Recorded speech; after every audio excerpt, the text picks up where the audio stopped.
नमस्कार छ साथीहरू, यहाँ सम्पूर्णलाई स्वागत छ हाम्रो युट्युब च्यानल प्रो टेक्निकल सल्युसनमा। है त ल, आज पनि हामी थिम आएको छ एउटा यो प्यानासोनिकको हुन्छ तपाईहरुले। यो चाहिँ हाम्रो प्यानासोनिकको फ्रन्ट लोड वासिङ मेसिनको PCB चाहिँ हामी थिम रिपेयर गर्न आएको छ। है त अब यसमा चाहिँ के समस्या थियो भन्दा हाम्रो चाहिँ यस वासिङ मेसिनबाट चाहिँ तपाईको प्लग इन गर्ने बित्तिकै ड्रेन पम्प चाहिँ डाइरेक्ट चाहिँ चलिरहेको थियो। है त अब यो मैले यसलाई यसरी हेरेँ, यो पहिले पनि मैले रिपेयर गरेर पठाएको हो, फेरि पनि यसमा चाहिँ समस्या आएको थियो। है त अब हेरौँ, तपाईहरुले देख्न सक्नुहुन्छ यहाँनिर तीनटा ट्र्याक देख्न सक्नुहुन्छ तपाईहरुले है। तीनटा ट्र्याक मध्ये एउटा ट्र्याक चाहिँ हाम्रो यो होल सर्ट थियो, यो पुरै। है त यो पुरै सर्ट सर्किट थियो, जसको कारणले गर्दा चाहिँ हाम्रो ड्रेन पम्प चाहिँ हाम्रो डाइरेक्ट चलिरहेको थियो। देख्न सक्नुहुन्छ तपाईहरुले यहाँनिरबाट मैले यो हाम्रो ट्र्याक चाहिँ निकालेको छ। त्यस सँगसँगै हाम्रो यो गेट रेजिस्टरहरू पनि हाम्रो यसमा चाहिँ ड्यामेज देखिएको छ है। अब गेट रेजिस्टरहरू पनि हामीले चेन्ज गरेर चाहिँ बल्ल चाहिँ यसमा चाहिँ अर्को नयाँ ट्र्याक लगाएर चाहिँ यसलाई चाहिँ कम्प्लिट गर्छौँ। है त अब यहाँ हेर्दाखेरि चाहिँ तपाईको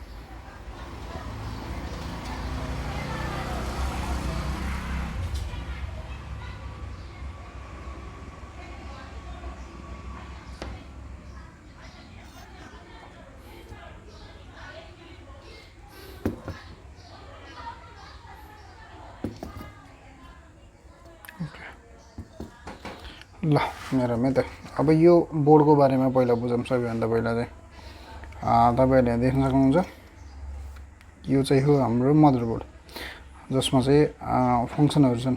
तीनटा रिलेहरू देख्न सक्नुहुन्छ, एउटा हाम्रो ट्र्याक देख्न सक्नुहुन्छ हाम्रो, त्यस्तै गरी हाम्रो एसएम ट्रान्सफर्मर, क्यापेसिटर, हाम्रो लाइन यहाँ जान्छ, न्युट्रल यसमा आउँछ र डोर लकको चाहिँ यसमा आउँछ। त हाम्रो देख्न सक्नुहुन्छ हाम्रो डोर लक भनेर लेखेको छ।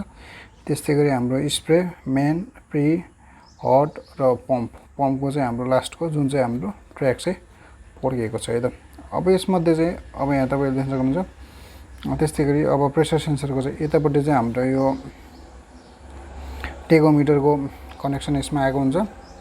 त्यस्तै गरी हाम्रो ग्राउन्ड चाहिँ यहाँ है, त्यसपछि हाम्रो एउटा ग्राउन्डबाट छोडेर एउटा दुईटा हाम्रो चाहिँ प्रेसर सेन्सरको दुईटा टर्मिनल भयो।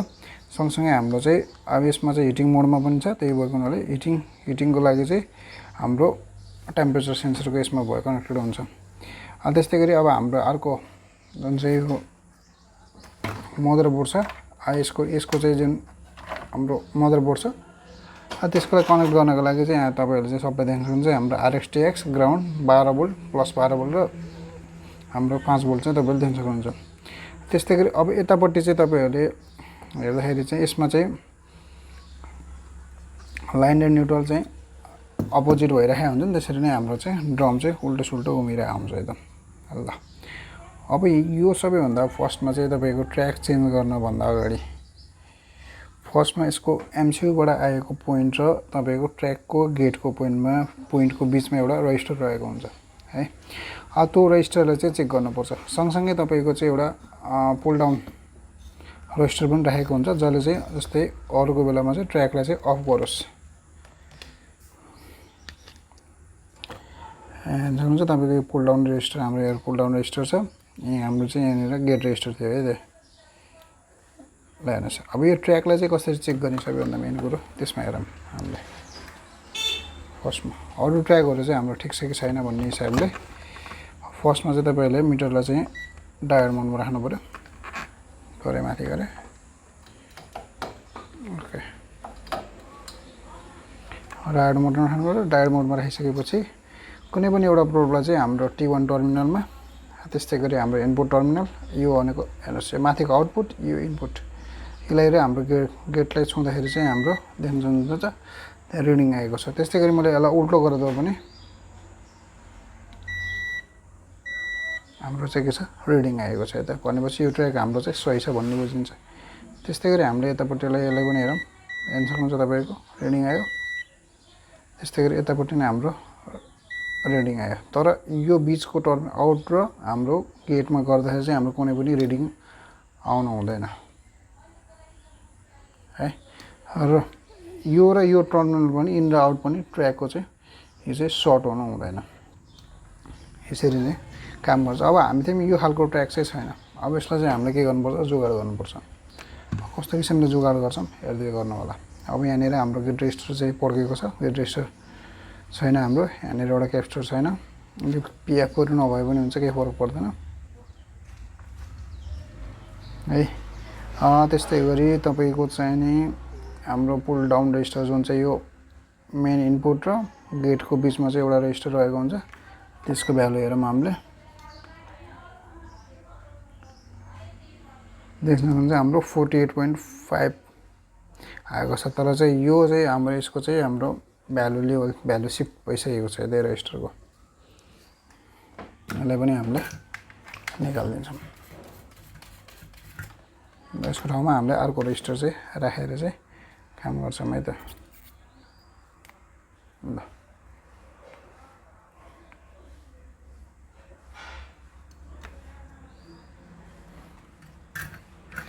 तपाईँहरूले देख्न सक्नुहुन्छ मैले भर्खरै यहाँ निकालेको रेजिस्टर त्यहाँनिर छ। मैले यसको चाहिँ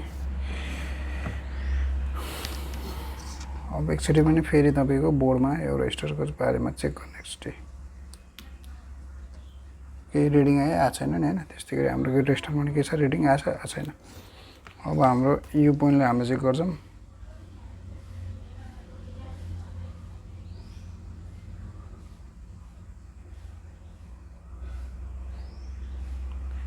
रिडिङ देखायो तर चाहिँ हाम्रो तपाईँको 68 समथिङ देखाएको छ है।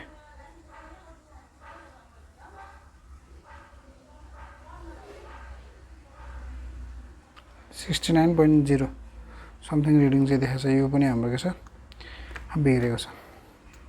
ल अब यसलाई चाहिँ हामीले रिपेयर गर्छौँ टोटल्ली बल्ल चाहिँ।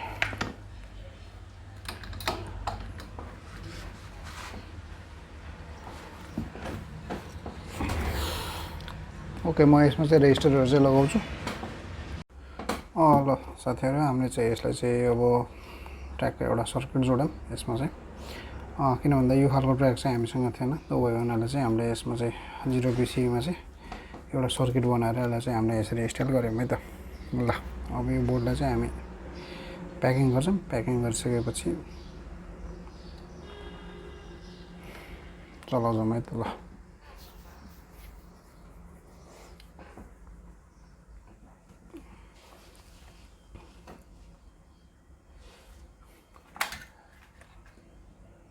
यदि तपाईँहरू नयाँ हुनुहुन्छ भने कृपया हाम्रो युट्युब च्यानल प्रो टेक्निकल सल्युसनलाई चाहिँ सब्सक्राइब गरिदिनु होला।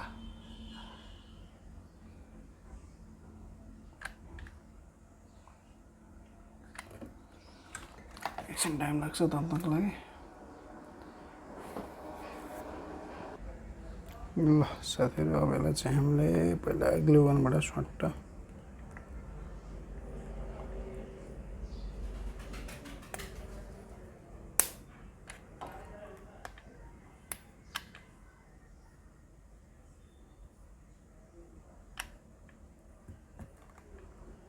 यो कामलाई चाहिँ सुरक्षित गर्नु जरुरी हुन्छ है।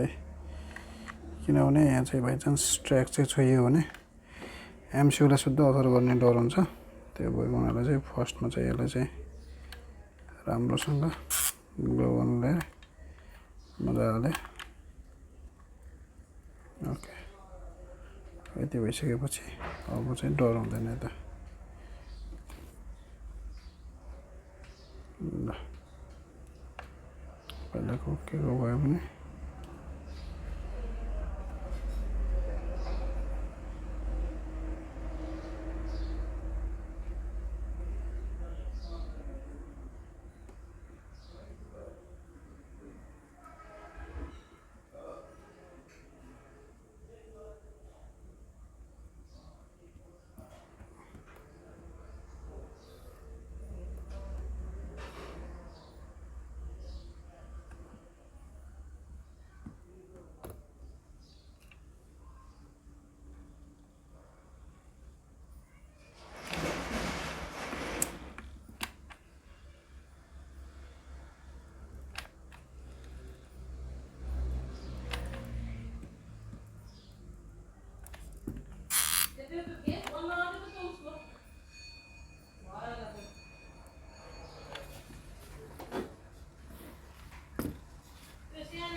ओके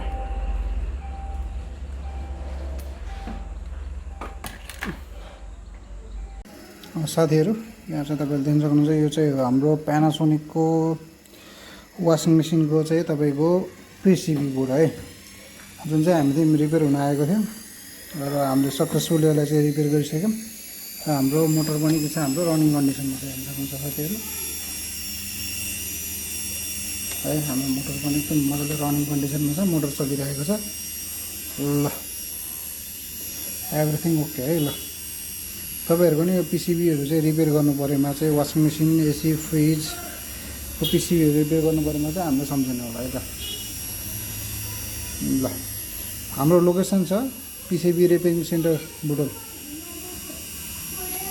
लोकेसन छ हाम्रो बुटोल शिवनगर है त्यसै गरी हामीले एसीको कम्प्रेसर पनि छ सबै कुरा चाहिँ हामीले एसी फ्रिज वासिङ मेसिनको पिसिबीहरू चाहिँ रिपेयर गरिन्छ है त ल